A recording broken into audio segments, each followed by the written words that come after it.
Sedang apa dulu sih? Ini loh lagi belajar coaching materi guru penggerak. Coaching, apa itu coaching bu? Coaching itu adalah kolaborasi antara dua orang. Nah, jadi salah satunya itu ingin mendapatkan solusi, sedangkan yang satunya itu menuntun atau mengarahkan untuk menemukan solusi tersebut, Pak. Begitu. Wah, kebetulan ini. Wow, kebetulan kenapa? Aku perlu di coaching ini. Perlu di coaching? Iya. Emang kenapa kok mau di coaching ini, Pak? Gini, solusi. Saya ini menemukan solusi untuk meluruskan benang kusut yang ada di pikiran saya terkait cara melakukan penilaian. Metaforanya luar biasa. Baiklah, jadi tujuan minta di coachingin untuk menemukan solusi dari cara penilaian, begitu Pak? Tepat sekali itu bu. Baiklah, adakah tujuan lain selain untuk penilaian itu? Ya, supaya nanti waktu kinerja saya dapat menjelaskan asal muasal nilai raport dengan jelas pada pengawas. Wah, betul. Nah, jadi apa yang ingin dicapai dari coaching kita nanti, Pak? Ya, tentunya dapat solusi dari cara menghitung raport dengan benar, sehingga nantinya dapat menjelaskan pada pengawas dengan baik. Wah, baiklah kalau begitu, mari kita mulai coachingnya. Sudah siap? Sudah, Apakah kita perlu pindah tempat? Ya. Apakah di sini sudah di nyaman? sini saja nyaman. Baiklah kalau begitu. Pak Surateman, kalau boleh tahu nih, apa yang membuat Pak Surateman merasa kebingungan atau merasa rumit dalam melakukan penilaian K13? Yang membuat saya bingung adalah menghitung nilai raport berdasarkan nilai per KD. Kemudian rumitnya masih harus ditambah dengan nilai UTS dan semester dan nilainya per KD juga. Itu yang membuat saya rumit bu. Nah memang sebelumnya bagaimana cara Pak Surat untuk menghitung atau melakukan penilaian itu? Biasanya ya langsung rata-rata nilai harian ditambah nilai Ya. UTS dan semester lalu dibagi 3. Sudah selesai jadi nilai raport gitu. Oh iya, sip sekali Bapak. Oh begitu, kan itu lebih mudah Pak. Apa yang membuat Bapak bingung? Nah, itu kinerja kemarin ternyata menghitung saya belum benar, kata Pak Pengawas. Katanya Pak Pengawas, setiap penilaian itu harus disesuaikan KD-nya. Jadi kita tahu KD mana yang sudah tuntas dan belum tuntas. Gitu katanya Pak Pengawas. Oh begitu. Terus bagaimana rencana Pak Surat untuk memenuhi harapan Pak Pengawas itu nanti? Ya setelah ini kerja lalu saya berusaha melakukan penilaian berdasarkan KD. Misalnya mau ulangan harian tema 1 KD berapa yang mau dibuat ulangan, lakukan khusus KD tersebut. Oh, berarti sekarang sudah terkumpul dong penilaian tiap KD-nya. Saya jangan masuk. Ya sudah gitu. Sudah, ya sudah terkumpul semua nilainya itu bu. Oh, selama semester ini ada berapa KD yang sudah Pak Surat lakukan penilaian? Sekitar ada 5 KD dalam semester ini. Oh, apakah tiap penilaian per KD itu hanya soal ulangan atau ada yang lain? Setiap KD selain ada nilai ulangan, kadang-kadang saya tambah dengan nilai tugas atau PR. Jadi tiap KD minimal ada 2 nilai harian. Oh begitu, jadi setelah nilai itu terkumpul, apa tindakan Pak Surateman selanjutnya? Itu rata-ratanya tiap KD bu. Wah bagus itu, jadi sudah ketemu ya rata-rata nilai ulang hariannya. Selanjutnya butuh nilai apa lagi Pak? Nilai mid semester dan semester.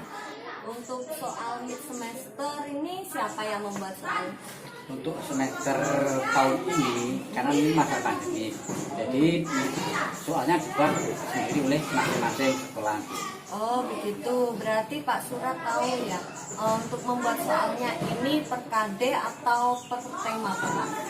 Ini saya ambil per tema kemarin ini. Jadi di semester ada 3 tema yang saya lakukan penilaian. Oh begitu.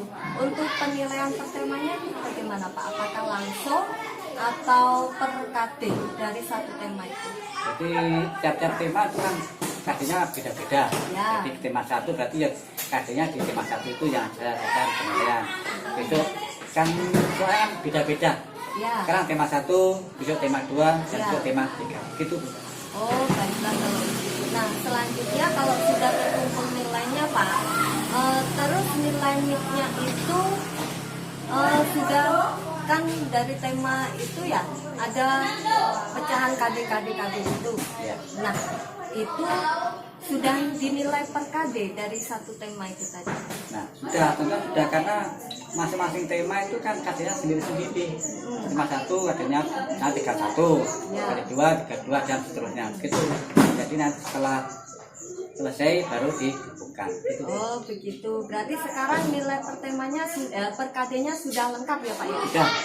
Berarti tinggal nilai mid semester sudah, nilai semester sudah.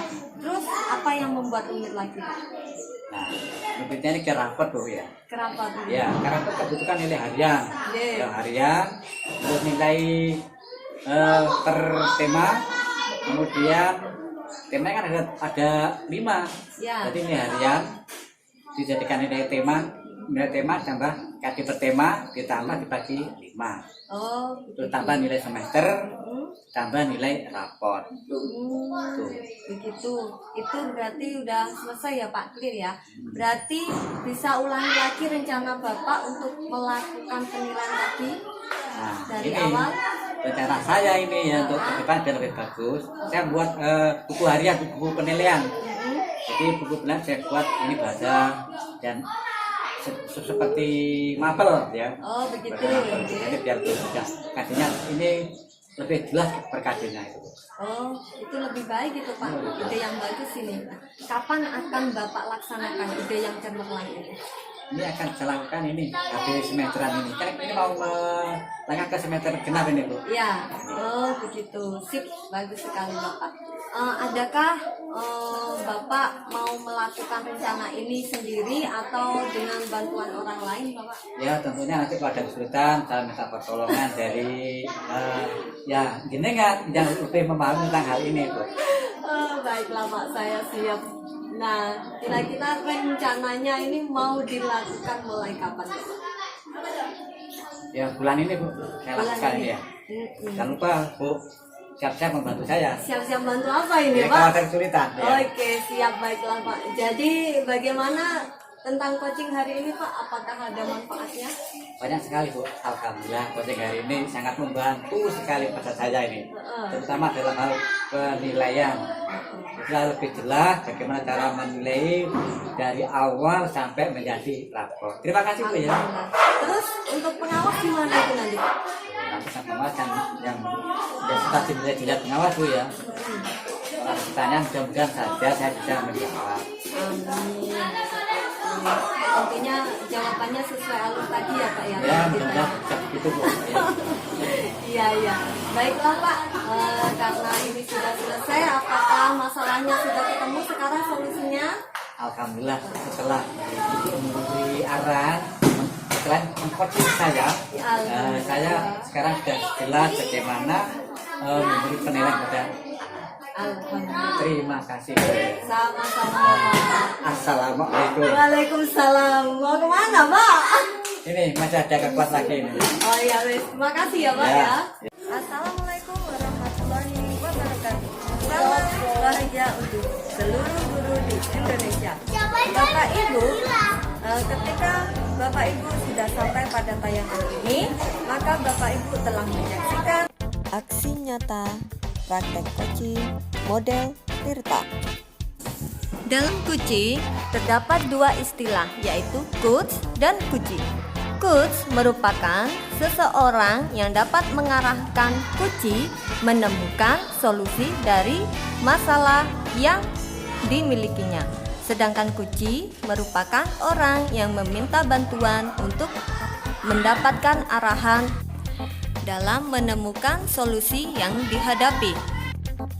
Jadi, coaching merupakan bentuk kolaborasi antara coach dan kuci dalam mengarahkan solusi yang terbaik dari masalah-masalah yang dihadapi oleh coaching.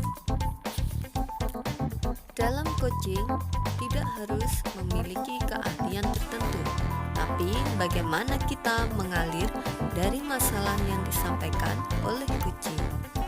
Gunakanlah komunikasi yang asertif dan pertanyaan terbuka.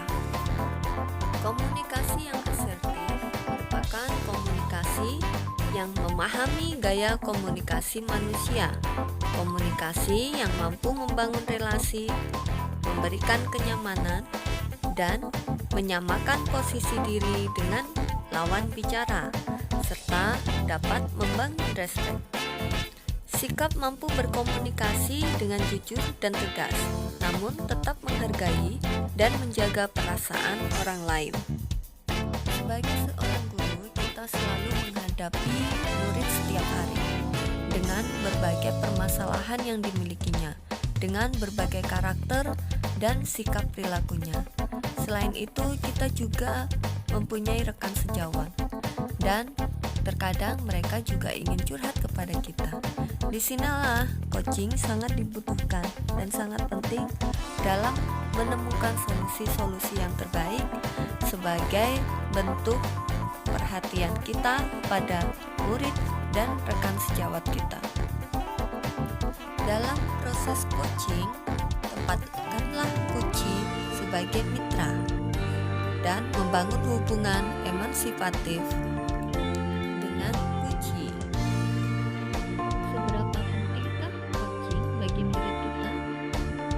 Pertama, proses coaching merupakan proses untuk mengaktifasi kerja otak murid. Pertanyaan-pertanyaan reflektif dalam coaching dapat membuat murid melakukan metakognisi, dan pertanyaan-pertanyaan dalam proses coaching juga membuat murid lebih berpikir kritis dan mendalam, sehingga murid dapat menunjukkan potensinya. Dalam coaching dengan murid maupun dengan rekan sejawat, kita dapat menggunakan model coaching Tirta. Tirta yang berasal dari bahasa Jawa yang artinya air. Jika diibaratkan kunci atau air dapat digunakan sebagai air. Nah, di sini tugas guru memastikan air yang mengalir tanpa sumbatan. Sedangkan kucing merupakan alat untuk menyingkirkan sumbatan. Coaching model Tirta memiliki beberapa tahapan. Yang pertama yaitu tujuan umum. Kedua, identifikasi. Tahap yang ketiga yaitu rencana aksi. Dan yang keempat merupakan tanggung jawab. Pertama yaitu dalam tujuan umum ini, seorang coach dapat menanyakan tujuan dari diadakan coaching. Kemudian apa yang ingin dicapai dalam coaching tersebut. Setelah tujuan umum sudah terbentuk, maka selanjutnya yaitu identifikasi. Dalam hal ini, coach harus mampu memberikan pertanyaan-pertanyaan yang dapat menggali permasalahan yang sedang dihadapi coachee. Dalam identifikasi tidak hanya untuk menggali masalah-masalah yang terjadi, namun di sini juga coach dapat menggali potensi, kemudian pengalaman terdahulu, kemudian perasaan yang dialami coachee sebagai bahan untuk mengarahkan coachee membuat rencana-rencana aksi sebagai solusi masalah yang dihadapi. Selanjutnya yaitu rencana aksi. Di sini, coach mulai mengarahkan coachee untuk membuat atau menentukan rencana-rencana aksi berdasarkan identifikasi yang sudah disampaikan. Nah, di sini solusi mulai terlihat. Dan terakhir yaitu tanggung jawab. Nah, bagaimana seorang coachee mampu mempertanggungjawabkan atas rencana-rencana aksinya tersebut dengan menanyakan kapan rencana tersebut dilaksanakan dan menanyakan apakah cukup dilakukan sendiri atau memerlukan bantuan orang lain. Jika memerlukan bantuan orang lain, siapa yang harus membantu atau yang dimintai bantuan. Kemudian kira-kira target waktunya dan pencapaiannya kapan harus selesai. Nah, itulah tadi sedikit ulasan tentang coaching dari saya Siti Khususia, JGP Angkatan 3 Kabupaten Jember, dan praktek coaching model Tirta. Semoga ulasan dan praktek tersebut bermanfaat bagi guru-guru di Indonesia. Baik, mari kita pelajari dan tingkatkan keterampilan coaching model Tirta untuk seluruh guru Indonesia demi pendidikan negeri. Semangat, salam bahagia. Wassalamualaikum warahmatullahi wabarakatuh.